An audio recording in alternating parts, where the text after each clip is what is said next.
to the Real Racing Roots 99 Grand Prix.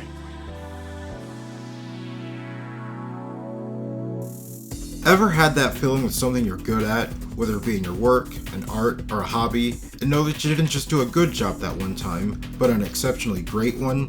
I think Namco felt like this in 1998 when they released R4, Ridge Racer Type 4. As the final entry in the Ridge Racer series run on the PlayStation, Type 4 capped things off on a high note, with a game that looks, sounds, and most of all feels great to play, and has a lot to offer with an extensive car roster in single-player mode. Add in some challenging tracks, impressive visuals, and an unforgettable soundtrack, and you have one of the coolest racing games to come out of the 90s. So with introductions out of the way, this is R4 Ridge Racer Type 4, a drifting masterpiece with style.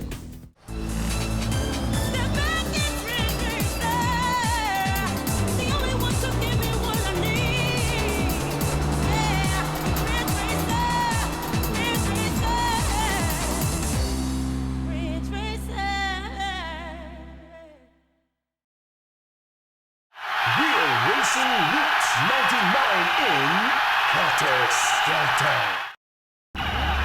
3, 2, 1, go! Here we go! It's showtime! Ridge Racer Type 4 is all about driving high-performance race cars on tracks that emphasize taking turns as quickly as possible. While the Ridge Racer games are known for letting you experience the joy of drifting, true mastery in Type 4 comes from knowing which corners can be navigated by simply entering them from the proper angle and grip turning, and which necessitate drifting. You initiate a drift by either letting off the gas or tapping the brake when your car has enough speed, then hit the gas again once you start sliding to power through a turn. While I've never been the most comfortable with using a D-pad for 3D racing games, I was able to manage very subtle drift angles and countersteer properly with some practice. Getting the position and timing down on turns is crucial, as running into walls or other cars slows you down considerably, and one bad bump can be the difference between first and second place. Oddly enough, one of the more prominent aspects of driving, simply slowing down to turn easier without drifting, is a bit unclear to execute, but I found that tapping the X button quickly to basically throttle the gas pedal got the job done. The road to drift racing mastery is both literally and figuratively filled with many curves in R4, but once you get a feel for your choice of car and how it needs to approach each track, you'll be surprised at how fast you can make it to the finish line, and how cool you'll look doing it. Type 4 features 8 circuits, set in cities across Japan and the United States, with roads that wind through a mix of city streets and mountain ridges. While that number may sound small on its own, it's actually an increase compared to past games in the series, which only had 3 or 4. Each track is a meticulously crafted route filled with long straights to gain speed, curves at varying angles that with the right approach can be taken without losing too much speed, chicanes that require you to thread the needle, and a few jumps often followed by turns to ensure you're paying attention. While some tracks do share locations and background scenery, they explore different areas of an environment, and take place at varying times of day to help give each race a unique vibe. Every track also has a reverse variant if you start to get too familiar with them and want something a little different. You'll also find that races on the same courses will vary significantly depending on the type of car you're driving. R4 features a massive garage of cool cars ready to roll, with various models from 4 international manufacturers. Each manufacturer has wildly different design philosophies for their cars, as to be expected when they're coming from Japan, Italy, the United States, and France, and that's reflected in the shapes and sizes the cars come in. Even if you're casually into cars or auto racing, there's a good chance you'll recognize some of the real-world cars that served as inspiration for this game.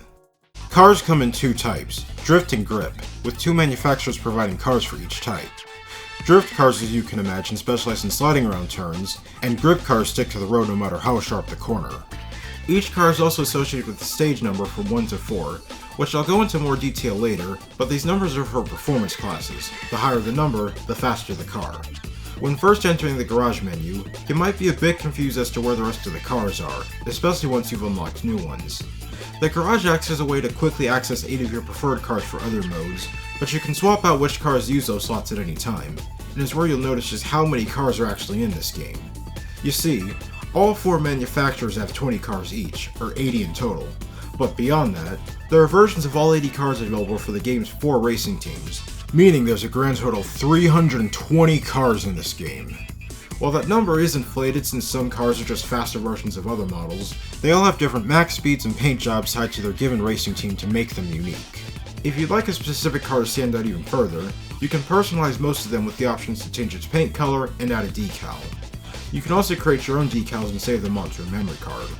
While there are a lot of cool cars in this game, I'm always down for racing with a good cover art car, and the Assoluto Bisonte does it for me. It's a simple yet sleek frame, and the paint colors and logos on the RTS team's design are just perfect.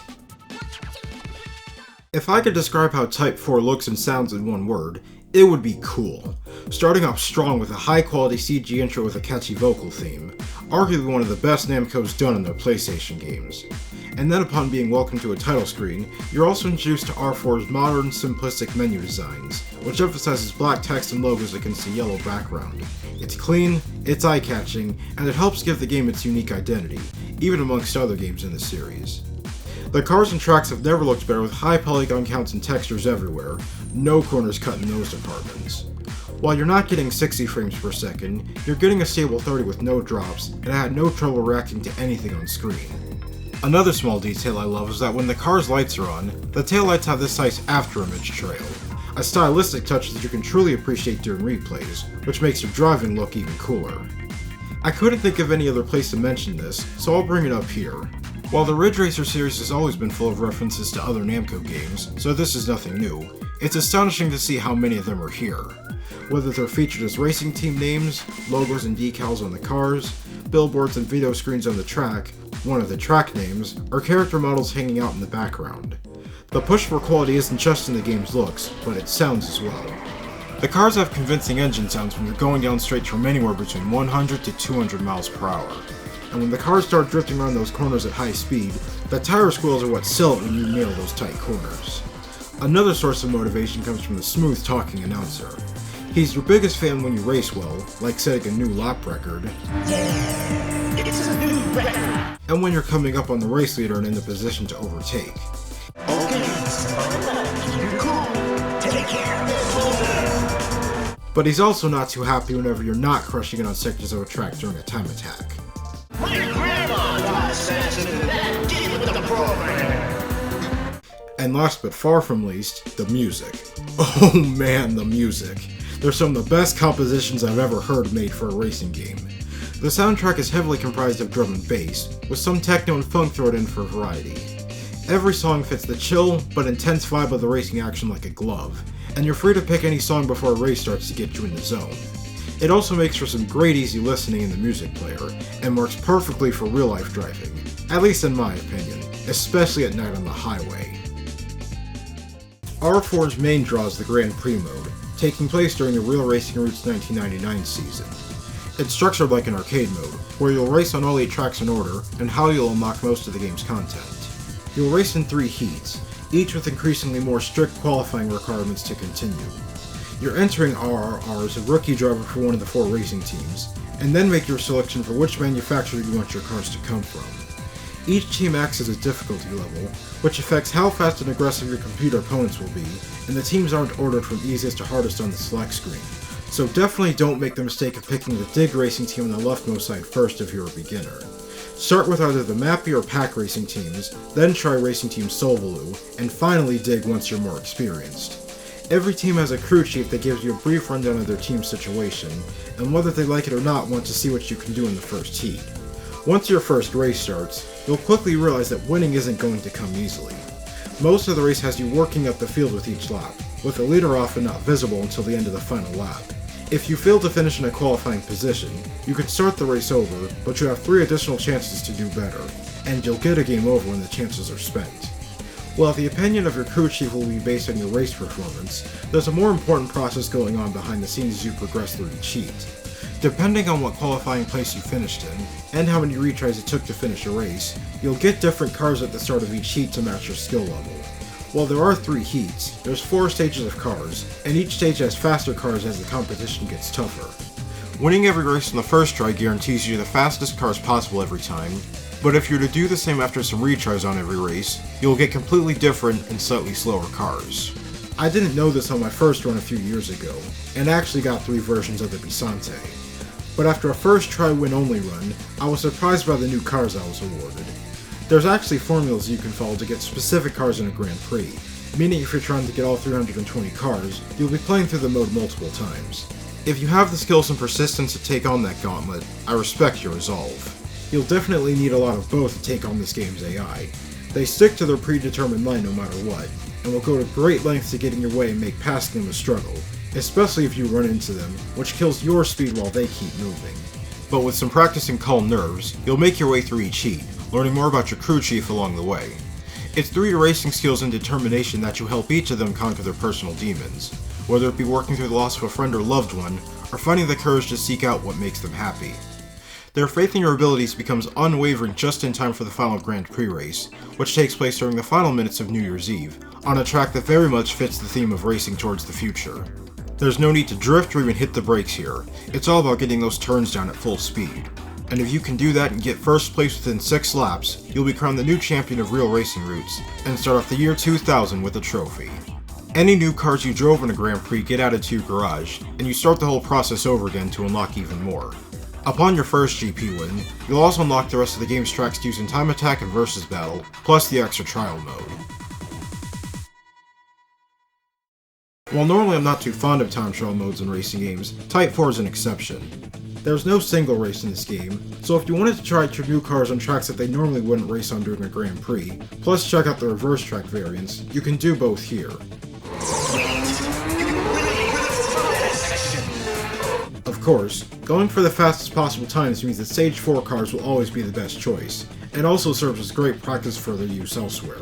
You can also enjoy car and track combinations with a friend via split-screen races and Versus Battle, the first home console game in the Ridge Racer series to have this option. The second player can also load in their garage data from a second memory card. If Grand Prix wasn't challenging enough, then Extra Trials should have what you're looking for. It's a one-on-one race with a ridiculously fast car from one of the 4 manufacturers, and you can only choose a car from that same manufacturer that you're challenging. Stage 4 cars are what you're going to want to use here, so if you haven't gotten used to driving them on tracks other than the final GP race yet, you're going to learn how to do so here if you want to have any hope of keeping up and winning. The extra cars may be fast, but they are beatable if you can keep pace with them and make your move on sections where they slow down.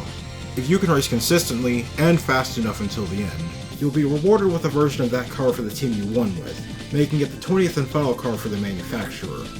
Winning with the matching team and manufacturing country are the only way to get the versions with special paint jobs though, like how I barely clutched it out with the Lizard DRT trial. The Lizard Nightmare I got with the Flames was more than worth it though. It's as cool looking as it is terrifyingly fast. By the way, there was one more Namco reference I didn't mention, and it's the reward for anyone who either unlocked all 320 cars, or just loaded up a completed save file like I did, and that's a special Pac-Man car, complete with the new Pac-Man themed song. The little yellow guy can really move and pull off some serious drifts. It must be the power pellets. While that's almost all there is to talk about Type 4, there is one additional part of the game to bring up if you own a physical copy of the game. There's a bonus disc that has an enhanced yet abridged version of the original Ridge Racer game, known as Ridge Racer Turbo in the US. The Turbo mode lets you experience the game in 60 frames per second with improved visuals, but only in time trial mode as a compromise for the increased performance. While it's a novel little demo, there's a significance behind its inclusion, as it's the product of Namco's research and development efforts to create a racing game with detailed visuals and a high frame rate, and would eventually lead to R4's creation.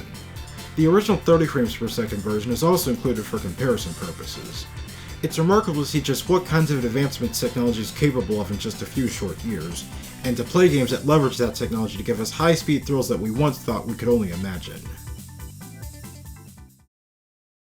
There's just something about Ridge Racer Type 4 that has this unspoken air of confidence about it. Every aspect of this game is just so well done. The gameplay, the cars, the tracks, the visuals, and again, the music. It's highly replayable with the Grand Prix mode offering plenty to unlock and master, and there's enough of a challenge here for those who want to test their high-speed drifting skills. The team at Namco is truly firing on all cylinders here, and it's clear to see why this entry is a standout title in the Ridge Racer series' nearly 30-year history. It's become a fondly remembered game for me as someone who got into this series a few years ago, and one that I'll continue to revisit whenever I'm in the mood for a cool and stylish arcade racer. As always, this has been fun, and I'm already looking forward to covering another amazing racing game. So I hope you'll check out what I've got in store for next time, and thank you for watching.